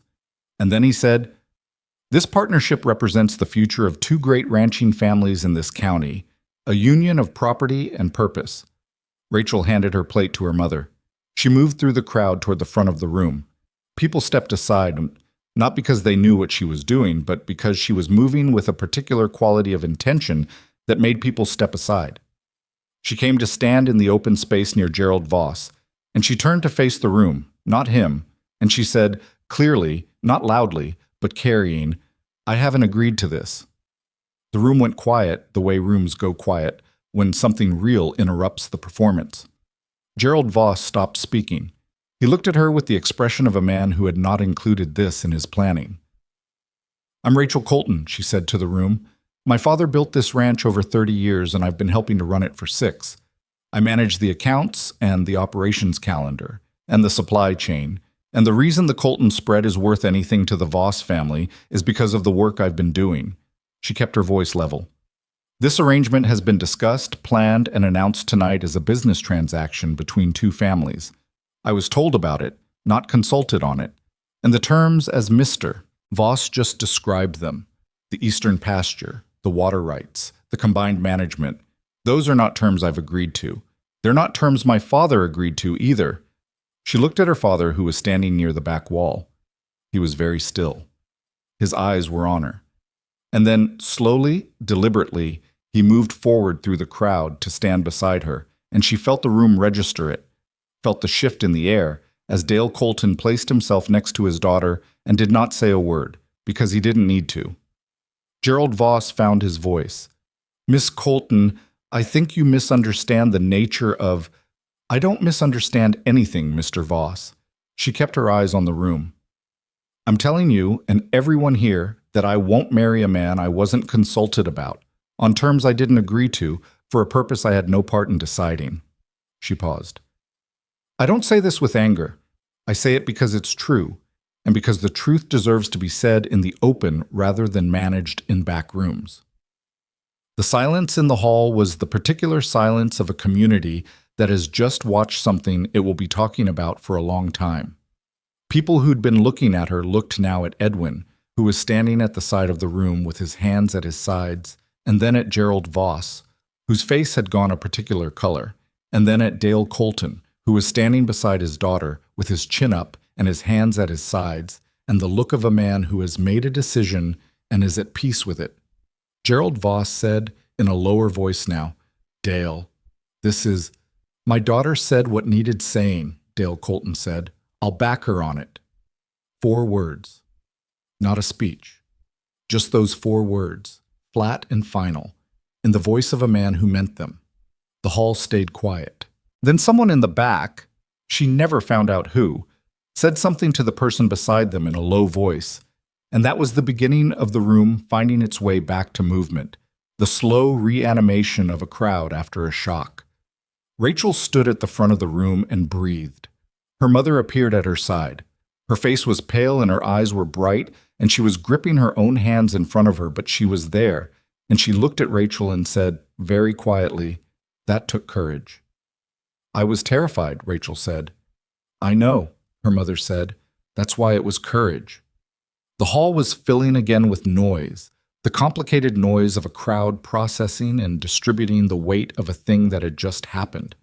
Gerald Voss had moved away toward a cluster of men that included his associates, and the color in his face suggested that the processing he was doing was less philosophical than Rachel's. Edwin was still at the side of the room. She caught his eye once. He gave her a small nod. Not approval exactly, just acknowledgement. The nod of a man who had been part of a thing and was looking at its end with something like relief. She found her father. He was speaking with Tom Aldermere, who owned the neighboring property on the north side, and he broke off when Rachel came close and turned to look at her. "You all right?" he asked. "Yes," she said. And then, more carefully, "Are you?" He considered that. "I'll hear from Gerald Voss tomorrow, and probably the week after." He looked across the hall toward the Voss contingent. "There'll be pressure on the credit side. I expected that." "We'll handle it," Rachel said. "I've been looking at the alternatives." Her father almost smiled. It was a small almost, but it was there. "Of course you have." She looked around the hall, the familiar faces of the county, most of them avoiding her eyes now in the way of people who hadn't decided yet what position to take, a few looking at her with something that might have been respect, a few with frank disapproval. It was going to be complicated. She'd known it was going to be complicated. At the far edge of the hall, near the door, Sam Reeve was putting his cup down on the table along the wall. He had watched everything from that position. She'd been aware of him there, the way you're aware of a fixed point when the rest of the room is moving. He met her eyes for a moment. Just a moment. Then he looked at his cup, set it down carefully, and walked outside. She waited 10 minutes. She said the things that needed saying to the people who came to her, and she managed the room the way she'd managed rooms her whole life, not trying to control what people thought, just being honest and letting that do what it did. Her mother stayed beside her. Her father drifted back to her twice, briefly, checking. Then she went outside. The night was cold and clear, the stars enormous over the flat land around the community hall. Sam was standing at the rail where the horses were tied, not pacing, just standing, the way he stood when he was waiting, without impatience. She came to stand beside him. "You should have been inside." "I was inside for the important part," he said. "You didn't say anything to me after. The hall was full of people. You had things to manage." He looked at the horses. "I didn't want to be one more thing to manage." She thought about that. "You're not a thing I manage," she said. He turned to look at her. The night was dark, but there was enough light from the hall windows, and she could see his face, the steady, careful face of a man who had been waiting, genuinely waiting, without crowding her toward an outcome. "Sam." She turned to face him fully. "I made that decision in there for myself. Completely. Nobody's hand on the wheel." She held his eyes. "And it has nothing to do with you and everything to do with me." He nodded, waiting. "But," she exhaled, "when I was standing up there saying what I was saying, the thing that felt solid, underneath all of it, was knowing you were in that room." She looked at him steadily. "I didn't do it because of you. But you being there was the thing that didn't move, while everything else was uncertain." She paused. "I don't know what to do with that." Sam was quiet for a moment, looking at her. Then he said, "I think you do." And she thought, yes. She thought she probably did. She didn't say anything more, and neither did he, and they stood together at the rail in the cold, clear night, while the sounds of the hall came through the walls behind them, and the horses shifted on their feet, and the stars did what stars do, and Rachel felt for the first time in longer than she could account for that the ground beneath her was entirely her own. She'd walked onto it herself, without being led. That made all the difference. The morning after this party, Gerald Voss sent a letter. It arrived before breakfast, delivered by a ranch hand Rachel didn't recognize, which meant Gerald had sent it with someone from his own operation rather than trusting the regular mail, which meant he'd written it the night before while still angry. That was information. Angry letters written in the night were different from letters written in the morning. They were less strategic and more honest, which made them, in some ways, more dangerous. Her father read it at the kitchen table. Rachel watched his face move through the contents, and when he set it down, she picked it up without asking. Gerald Voss wrote the way he spoke, with the smoothness of a man who believed his authority was self-evident and only needed to be stated to be accepted. The letter laid out, in very clear terms, that the Voss family was withdrawing its line of credit to the Colton operation, effective at the end of the current quarter.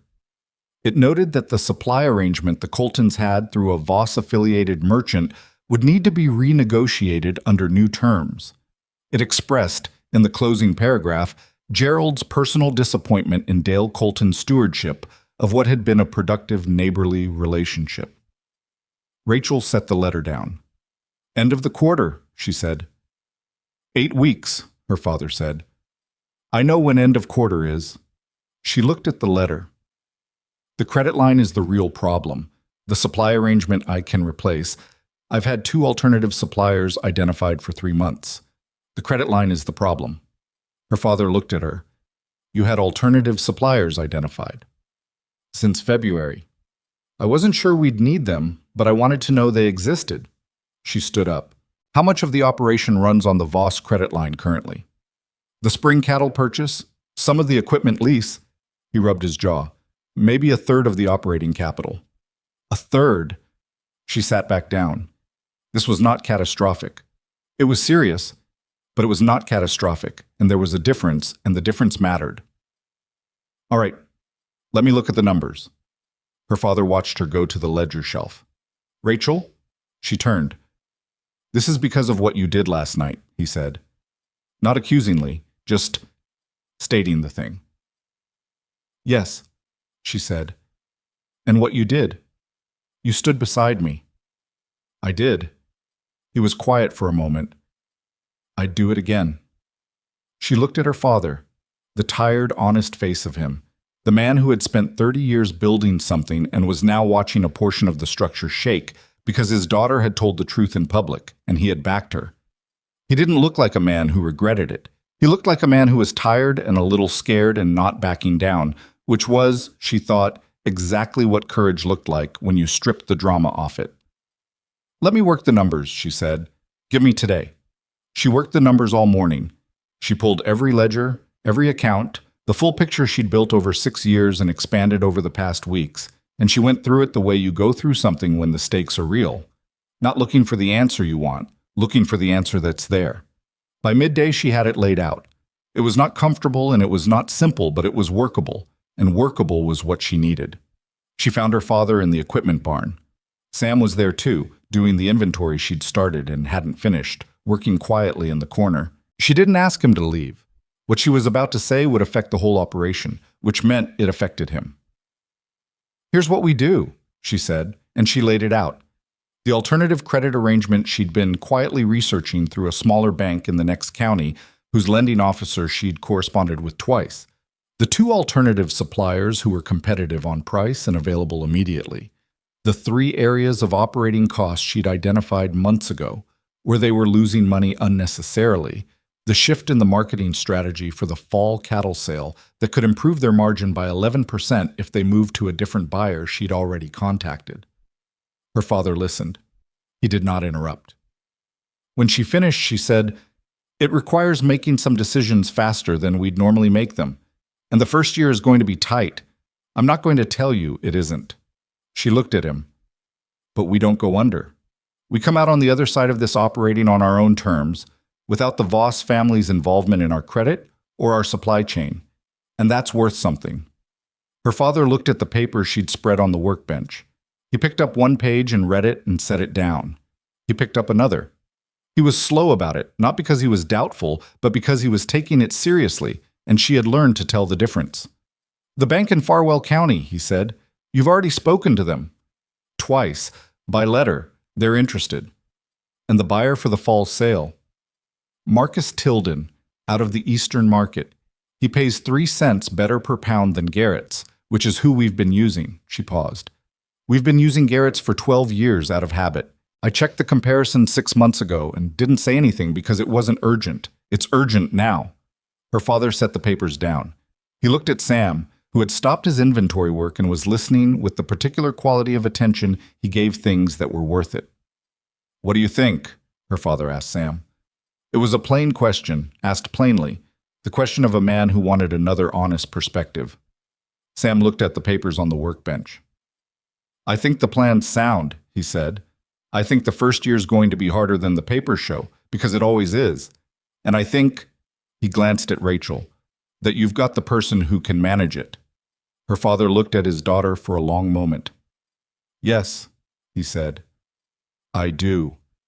Sam came to find her that evening, which he had never done before. He came to the back porch where she was sitting with the last of the daylight and a cup of coffee she'd stopped drinking 20 minutes ago, and he stood at the base of the porch steps with his hat in his hands, the way men stand when they have something to say and aren't sure of the ground. I'm going to ask you something, he said, and I want you to know before I ask it that the answer doesn't change my situation here. I'll work this ranch either way. She looked at him. Ask it.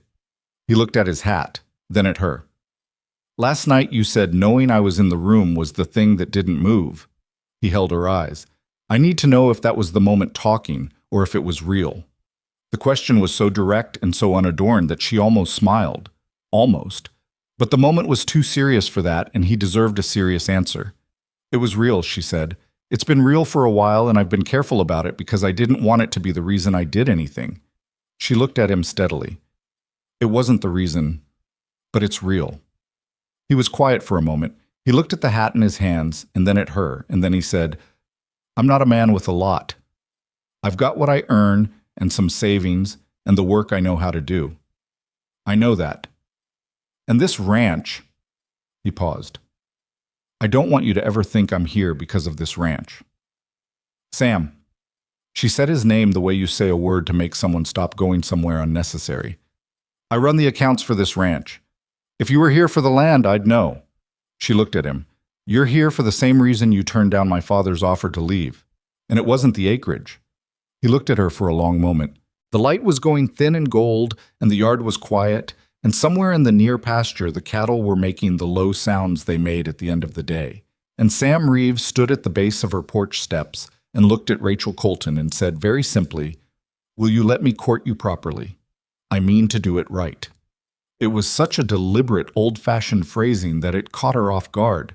Not the sentiment. She'd known the sentiment was there, had known it for weeks, but the care behind the phrasing, the insistence on doing the thing with its full weight, not slipping into it sideways. Yes, she said, I will. He nodded. He put his hat back on. Good, he said, and he turned and walked back toward the bunkhouse, and she watched him go and felt something in her chest that was warm and solid, and nothing like the cold tightening she'd come to associate with the entire business of her future.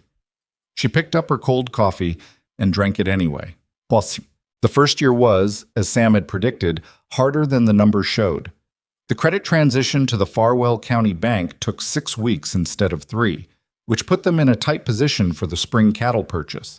They bought fewer head than planned, and it cost them in the fall sale, not catastrophically, but significantly. And Rachel recorded it all exactly as it was, rather than rounding the edges to make it look better than it did. Hard numbers told you what you needed to know. Softened numbers told you what you wanted to hear. She'd learned early that those two things would destroy you if you confused them.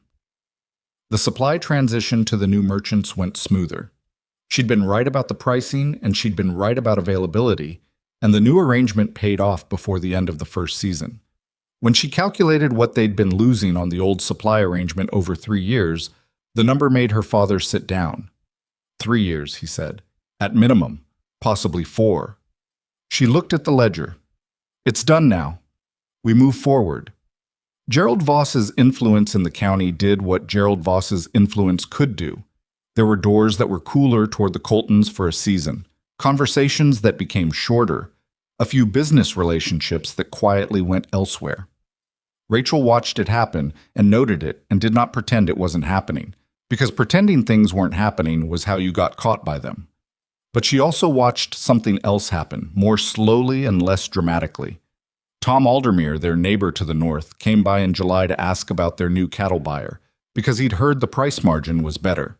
Rachel showed him the numbers, and he switched his operation to the same buyer before the fall. His wife came by the following month and sat at the kitchen table while Rachel walked her through the supply comparison, and 2 more families in the county had switched their merchant arrangement by winter. Nobody announced any of this. It wasn't organized. It was just people seeing what worked and following it, which was how most things actually changed. Her father noticed. You're building something, he told her one evening. I'm sharing information, she said.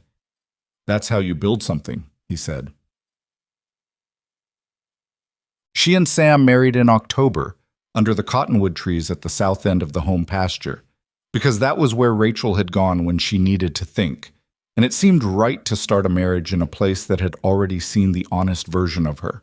It was not a large wedding. Her parents, a handful of people she actually liked, Artie from the ranch who cried unexpectedly and was embarrassed about it.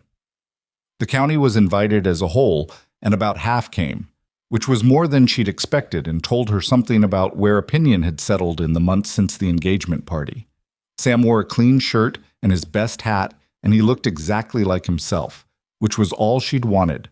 She wore a dress her mother had spent 2 weeks on, not because her mother was trying to make the occasion grand, but because sewing was what her mother did when she was moved by something and couldn't say it in words. Rachel had let her. There was no minister available on short notice, so Tom Aldermere, who had some official standing in the county, performed the ceremony with the practical brevity of a man who understood that the point of the thing was the promise rather than the surrounding production. Sam took her hand and looked at her and made the promise in the plain language she'd asked him to use. No flourishes, just the actual thing he was committing to. And she looked at him and made hers, and the cottonwood leaves moved in the October wind, and Artie made a sound that he would later describe as a cough. Her father shook Sam's hand afterward.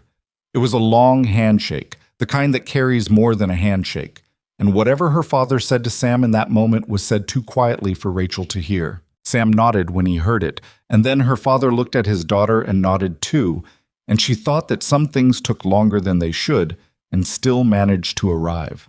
Quote, marriage did not make things easier, which Sam had told her and she'd believed, but hadn't fully understood until she was living it. It made things different, better in some ways, harder in others, almost nothing like she'd expected, and more real than any expectation would have prepared her for.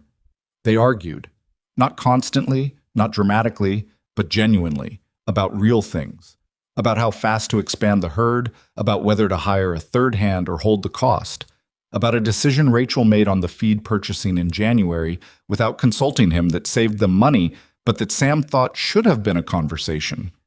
That argument lasted 3 days, not in the sense of fighting for 3 days, but in the sense of both of them carrying it for 3 days, working alongside each other with the thing unresolved between them, until Rachel said, coming in from the cold one evening, "You were right. I should have told you first." Sam looked up from the stove. "I know you know how to make the decision." "That's not the point," she said. "We're partners. The decision being right doesn't mean I was right to make it alone." He looked at her for a moment. "Yeah," he said. "That's what I was trying to say." "I know," she said. "I just needed to hear myself say it." It wasn't smooth. It wasn't the easy partnership of people who were naturally alike. They weren't naturally alike. She moved fast and he moved steady. She thought in systems and he thought in single tasks done completely. She wanted to have 4 plans and he wanted to execute one plan fully before making the next. These were not small differences.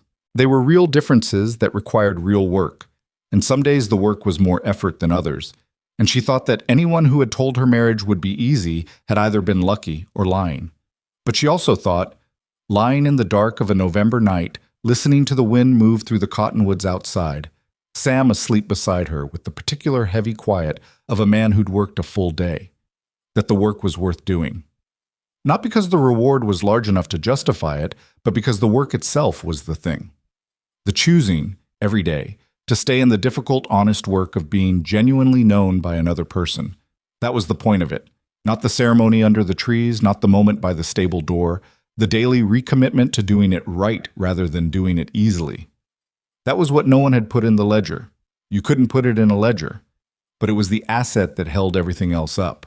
The second year turned a real profit, not large, not enough to make anyone rich, but real. An actual positive number at the bottom of the accounts, earned without the Voss credit line, and without the Voss supplier, and without the Voss family's idea of what the Colton Ranch should be. Rachel recorded it in the same careful hand she'd used for 6 years and showed it to her father, and he looked at it for a long time and said, "Well." "Well," she agreed. "You did this," he said.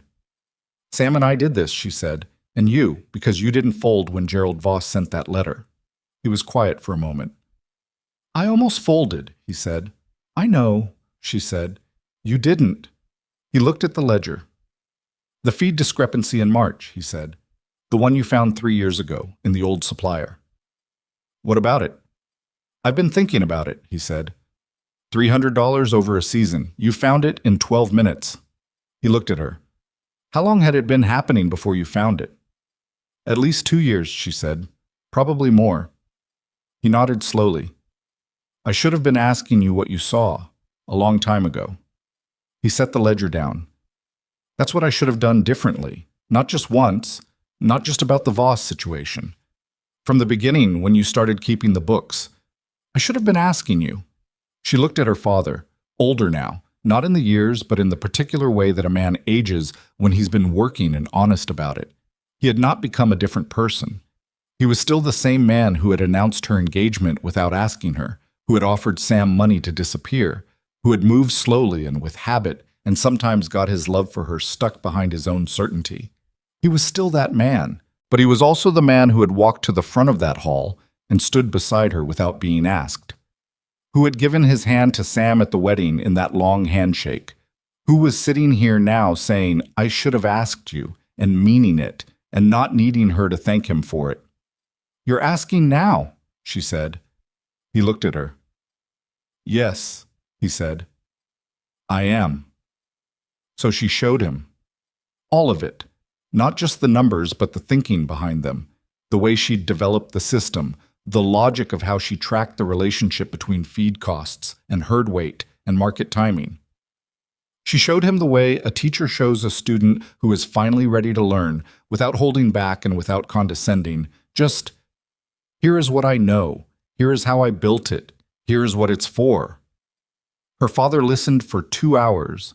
He asked questions she hadn't expected him to ask. Good questions. The questions of a man who understood the land and was now adding the layer of the numbers to that understanding. She answered them straight, and when she didn't know something, she said so. And when he offered something from his own 30 years on the land, she wrote it down in the margin of the ledger. By the end of it, they were talking the way she'd always wanted to talk to him, as two people who both knew the same thing from different angles and were better at it together than either was alone. 3 years after the wedding, the Colton Ranch was known, quietly and without announcement, as one of the better managed operations in the county. Not the largest, not the wealthiest, but consistent, reliable, profitable in the plain and sustained way that meant it would still be there in 10 years when some of the bigger, flashier operations had been leveraged into the ground. Rachel was 29, and her name appeared occasionally in the informal conversations of other ranchers. Talk to Rachel Colton about the market timing. She's been right 3 years running. And this was not something she'd sought or announced, just something that had grown out of her being willing to share what she knew with people who asked. Sam was foreman in all but title, which was a gap her father closed on a Tuesday morning in May by sitting Sam down and offering him the official role and a corresponding share in the operation. Sam looked at the offer for a moment. He looked at Rachel, who was sitting at the table and had not told her father to do this. He'd done it on his own, in his own time. I appreciate it, Sam said. I accept it. Her father nodded. About time, he said. It was not clear if he meant it was about time Sam accepted or about time he'd offered, and Rachel thought it was probably both, and she thought her father probably knew that, and nobody clarified it because some things were better as they were. Artie came by that evening to congratulate Sam and ended up staying for dinner, which was the kind of thing that happened now. The table had people at it, various and unplanned, and the kitchen was full and loud, and her mother moved through it with the particular expression she wore when things were as they should be. Rachel sat at the table she'd sat at for 29 years and looked around the kitchen, her mother at the stove, her father at the head of the table, Artie telling some story about the north pasture that was probably funnier than the events warranted, Sam across from her with his coffee cup and his easy listening expression. And she thought about the dinner 2.5 years ago, the iron tablecloth and the good china, and the thing that was being decided around her while she sat in the middle of it. She thought about what she'd wanted that night. She hadn't known how to want it clearly, or she'd known what she wanted and not known it was something she was allowed to have. Both. Probably both. She wanted this. She'd wanted to sit in her own kitchen and have it actually be her kitchen. Not because it had her name on the deed, but because the decisions that happened in it were hers to make. She'd wanted to work something she was good at alongside a person who didn't require her to be smaller than she was. She'd wanted her father to ask her what she saw. She'd wanted to be consulted rather than announced. She had all of it now, and it hadn't arrived easily or cleanly, and some of it had required standing in front of a room full of county people and saying the thing that needed to be said while her knees were uncertain under her, and some of it had required 3 days of a cold argument in her own house that she'd had to find the courage to end by being the one who said you were right. None of it had been given to her. She had chosen it, step by step, at each place where it would have been easier not to. That was the thing she knew now that she hadn't known before. Not the financial strategies or the feed discrepancy or how to work cattle in a storm. Those things she'd known or could learn. The thing she hadn't known was this, that freedom was not a destination and not a gift, and not something someone finally gave you when they recognized you deserved it. It was a practice. It was the daily act of choosing what was true over what was easier, of saying the thing rather than managing the silence, of asking for the partnership rather than accepting the arrangement. Her father had needed to see it modeled to learn it. Sam had known it from the beginning, had known it well enough to be careful about imposing his version of it on her. She had needed to fight her way to it through 6 years of quiet, competent work, and then one night of standing in a room that went silent around her. Everyone arrived at it differently. That was the other thing she knew. Outside, the May evening was coming in warm and smelling of the grass and the turned earth, and in the pasture the cattle were settling for the night, and the cottonwoods were in new leaf again, and the Colton Ranch was exactly what it had always been. A piece of land that required hard work and clear thinking and someone paying attention to it every day. And someone was. That was the whole story. That was, when she looked at it without embellishment, all the story there was. She had paid attention, she had told the truth, she had chosen and kept choosing, and the choosing had built something that held. Sam looked at her across the table and she looked back at him, and he said nothing, because there was nothing that needed saying, and she thought that might be the truest sign of a thing built right, that it could sit in a room full of noise and not need to announce itself. It was just there, solid, real, entirely theirs,